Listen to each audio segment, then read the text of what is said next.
कहानी की शुरुआत होती है 200 साल पहले एक समंदर के राजा सीजर को दिखाने से, जिसके हाथ में एक जादुई अंगूठी थी। एक दिन उसने अपने जासूस मेंढक को बुलाया और एक मछली के बारे में पूछा। राजा उस मछली को पसंद करता था और उससे शादी करना चाहता था, मगर उसे बहुत अफसोस हुआ जब उसे पता चला कि वो मछली उसके कब्जे से निकल चुकी है। इसके बाद हम एक लड़के को देखते हैं जो समंदर के किनारे रहता था। उसका नाम एमिलिया है। एमिलिया का सपना था कि वो एक दिन समंदर की गहराइयों तक जाए और उसकी खुशियों को खोजे। वो अपने अंधे डैड के साथ रहता था जो कि एक लोहार का काम करते थे। एक दिन एमिलिया चुपके से बर्फ में स्केटिंग करने यानी बर्फ पर चलने के लिए निकल रहा था, लेकिन उसके डैड को पता चल गया कि वो कहीं बाहर जा रहा है, क्योंकि उन्हें उसके चलने की आवाज सुनाई दे गई थी। उन्होंने एमिलिया को बुलाकर पूछा कि क्या बेटा तुम मेरी मदद करने के लायक हो गए हो? तब एमिलिया ने कहा कि मैं अभी बच्चा हूँ। उसने छोटा होने का नाटक किया और ऐसे वो अपने डैड से बच जाता है। एमिलिया फिर लड़खड़ाते हुए नदी किनारे पहुँच जाता है और मछलियाँ पकड़ने की कोशिश करने लगता है, मगर कोई मछली हाथ नहीं आती। तभी अचानक पानी में तूफान आ गया और एक जोरदार लहर उसके ऊपर गिर जाती है। तब एमिलिया ने देखा कि उसकी बाल्टी में एक बहुत बड़ी मछली अपने आप ही आ गई है। वो खुशी खुशी घर लौट गया और मछली पकाने की तैयारी करने लगा, मगर अचानक वो मछली बोलने लगती है। उसने एमिलिया से कहा कि अगर तुम मुझे जिंदा छोड़ दोगी तो मैं तुम्हारी 3 ख्वाहिशात को पूरा कर दूंगी। ये सुनकर एमिलिया बहुत हैरान हुआ, क्योंकि उसने ऐसी मछली आज से पहले कभी नहीं देखी थी। लेकिन एमिलिया ने बगैर सोचे समझे ही कह दिया कि वो शहर देखना चाहता है, लेकिन चूल्हे से हटना नहीं चाहता क्योंकि सर्दी बहुत लग रही है। तब अचानक मछली ने अपने जादू से एमिलिया को चूल्हे के साथ ही घर से निकाल दिया और सीधा शहर ले गई। शहर की रोशनियों और रंग बिरंगी चीजों से एमिलिया काफी खुश और मुतासिर होता है। वो बेचारा डर की वजह से चूल्हे से चिपका रहा था और लोग उसे देखकर बहुत घबरा रहे होते हैं कि आखिर ये क्या हो रहा है। अब एमिलिया को वो ठंड लग रही थी, इसलिए उसने अपनी दूसरी ख्वाहिश मांगी कि मैं चाहता हूँ कि फौरन गर्मी शुरू हो जाए। उसी तरह बर्फ पिघल गई और चारों तरफ धूप फैलने के साथ साथ हरियाली आ गई, मगर एमिलिया काफी मायूस हो जाता है क्योंकि उसने 2 ख्वाहिशात यूं ही जाया कर दी। तभी उसका सामना कुछ डाकुओं से हो जाता है। उनको एमिलिया के पास से कोई कीमती चीज नहीं मिली, इसलिए वो उसकी बाल्टी उठाकर ले जाने लगते हैं, मगर वो किसी सूरत में उस मछली को नहीं खोना चाहता था, इसलिए वो बाल्टी छीनकर भाग गया और मछली को दरिया में फेंक देता है। मगर कुछ ही देर बाद डाकुओं ने उसे फिर से कैद करके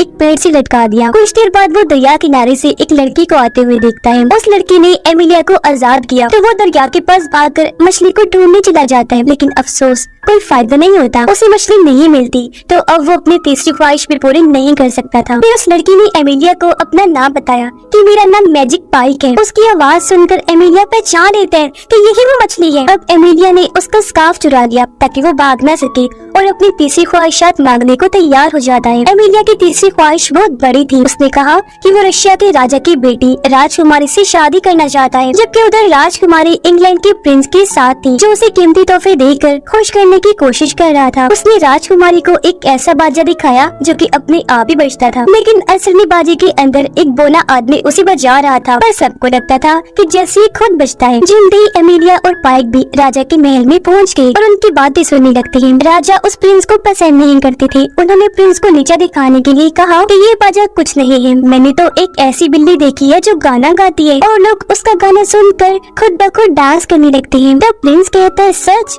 फिर तो मैं भी वो बिल्ली देखना चाहूंगा। ये सुनकर एमिलिया की आंखें चमक उठी, क्योंकि अब उसे अपनी ख्वाहिश को पूरा करने का एक मौका मिल गया था। एमिलिया खुद कर वहाँ आता है। उसने कहा कि वो इस जादुई बिल्ली को पकड़कर ला सकता है, मगर बदले में राजकुमारी से मेरी शादी होनी चाहिए। ये सुनकर राजकुमारी काफी हैरान हो जाती है, मगर राजा एमिलिया की बहादुरी से इतना मुतासिर हुए कि वो उसकी शर्त मानने को तैयार हो जाते हैं। अब एमिलिया उस बिल्ली को ढूंढने निकल जाता है, लेकिन पाइक ने उसे समझाया कि इस बिल्ली को पकड़ना आसान नहीं होता। जब भी कोई इंसान इस बिल्ली के सामने आता है तो बिल्ली उससे गाना चुनने को कहती है। अगर बिल्ली दुख भरा गाना गाए तो इंसान रो रो कर ही मर जाता है, और अगर खुशी का गाना गाए तो इंसान इतना नाचता है कि तब तक नाचता रहता है जब तक उसकी मौत नहीं हो जाती। मगर एमिलिया फिर भी पीछे नहीं हटता और जल्दी पाई के साथ घने जंगल में पहुंच जाता है। फिर आखिरकार वो मुश्किल रास्ते तय करते हुए बिल्ली के पास भी पहुंच गया। बिल्ली ने उसे गाना चुनने को कहा और एमिलिया दुख भरा गाना चुनता है। जब बिल्ली ने गाना गाया तो एमिलिया भी उसके साथ गाना गाने लगता है, क्योंकि ये वही गाना था जो बचपन में उसकी माँ उसे सुनाया करती थी। बिल्ली ने देखा कि एमिलिया को इस गाने से कोई असर नहीं हो रहा, तो बिल्ली रोने लगती है और आखिरकार उसके साथ चलने को तैयार हो जाती है। पाइक को भी सीजर का जादुई मेंढक मिला, जिसने उसे कहा कि चलो मेरे साथ, क्योंकि शादी की तैयारियां हो चुकी है। ये देखकर एमिलिया को कुछ समझ नहीं आती।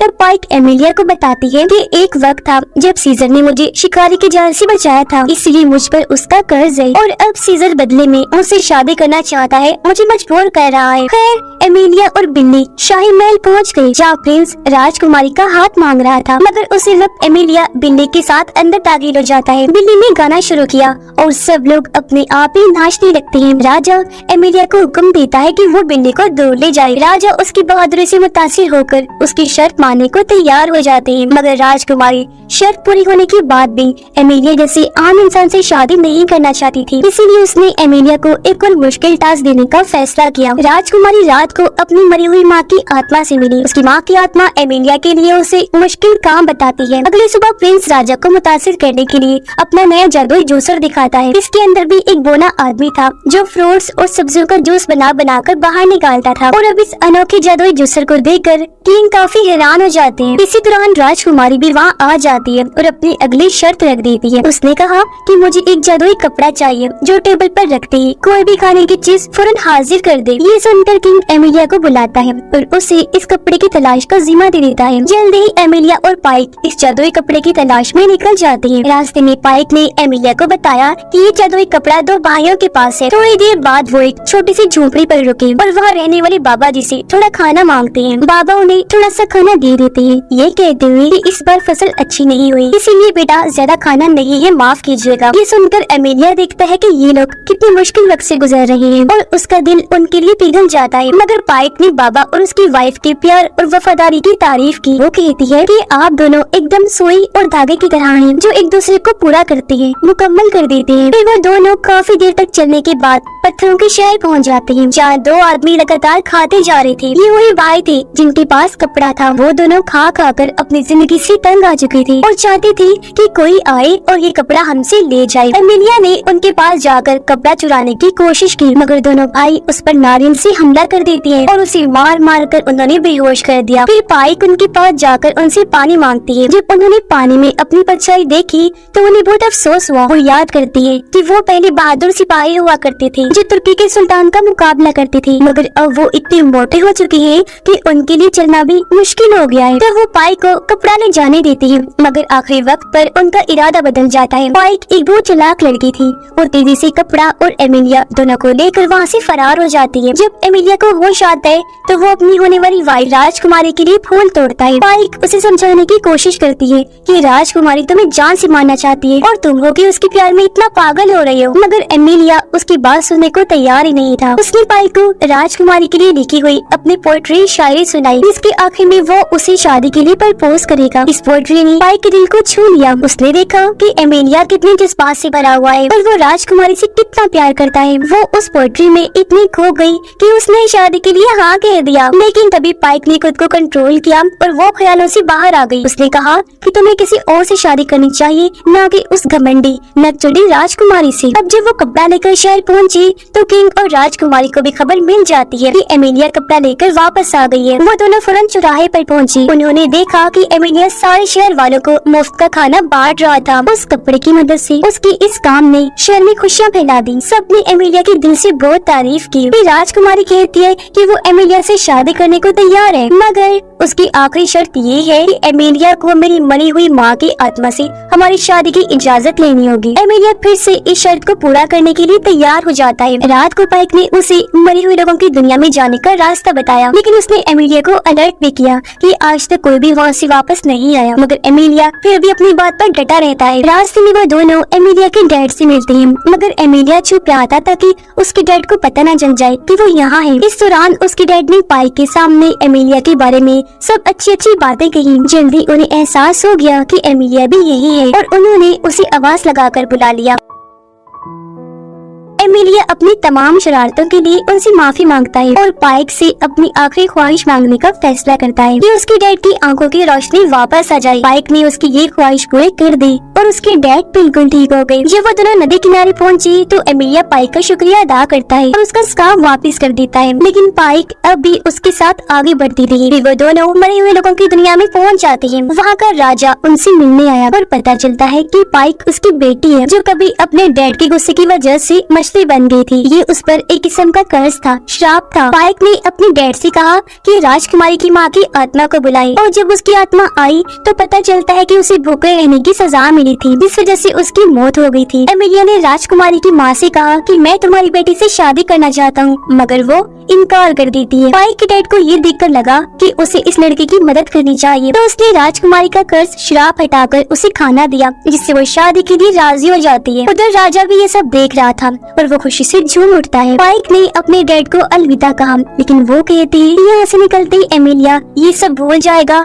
जो वो यहाँ देख चुका है। ये सुनकर पाइक दुखी नजरों से एमिलिया को देखती है, फिर मुस्कुराने लगती है। अगली सुबह जब एमिलिया की आँख खुली तो वो पाइक को भूल चुका था। वो वहाँ से भाग गया राजकुमारी के पास जाने के लिए, और पाइक फिर से मछली बनकर पानी में चली जाती है। मगर राजकुमारी के पास जाकर एमिलिया उसे प्रपोज करने की बजाय ये कह देता है कि मुझे किसी और से प्यार हो गया है, लेकिन वो कौन है ये मुझे याद नहीं। ये सुनकर राजकुमारी ने खुशी खुशी एमिलिया को गिरफ्तार करवाने का हुक्म दे दिया। उसे चौराहे पर ले जाया जाता है, जहाँ ऐलान होता है कि उसने जो भी कारनामे किए वो जादू की मदद से किए हैं, इसलिए अब राजकुमारी को धोखा देने के जुर्म में उसे मौत की सजा दी जाएगी। और ये सुनकर राजा उदास होकर वहाँ से चला जाता है। अपने आखिरी टाइम में एमिलिया अपना बचपन और अपने डैड के साथ गुजारा वक्त याद करता है। तभी अचानक पाइक दोबारा वहाँ आ जाती है और एमिलिया को छुड़ाने के लिए राजकुमारी को अपनी ताकत देने का वादा करती है, यानी कि वो उसकी 3 ख्वाहिशात पूरी करेगी। राजकुमारी तब खुशी खुशी एमिलिया को छोड़ देती है। वो अपनी पहली ख्वाहिश मांग कर खुद को रानी बना लेती है। फिर वो अपने डैड से उनका ताज छीन लेती है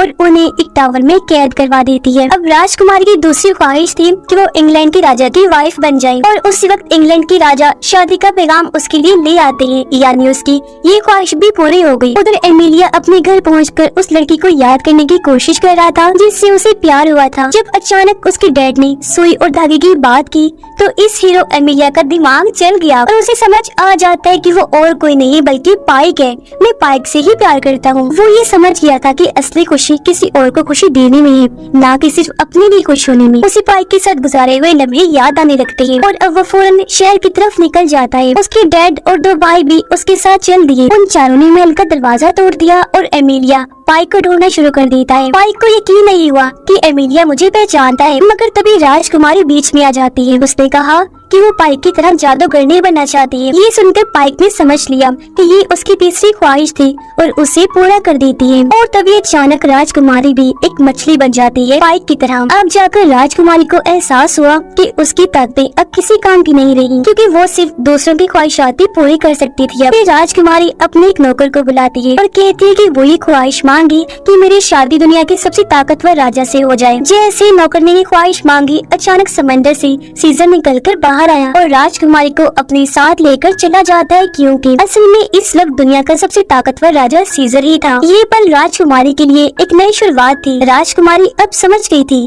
कि ताकत और ख्वाहिशात से कभी असली खुशी नहीं मिलती। पाइक का मछली बना कर्ज खत्म हो जाता है और एमिलिया ने उसके पास जाकर उसे अपनी वही पुरानी पोएट्री सुनाई जो उसने कभी लिखी थी। पोएट्री ने उन दोनों के दरमियान एक नए रिश्ते की शुरुआत की। आखिर में उसने पाइक को शादी के लिए प्रपोज कर दिया। दोनों ने शादी कर ली और वो हमेशा हमेशा के लिए एक हो जाते हैं। जहाँ अपने प्यार और खुश भरी जिंदगी की शुरुआत करने वाली थी, वो दोनों बहुत खुश थी। और इसी हैप्पी एंडिंग के साथ ये शानदार कहानी भी इधर ही खत्म हो जाती है।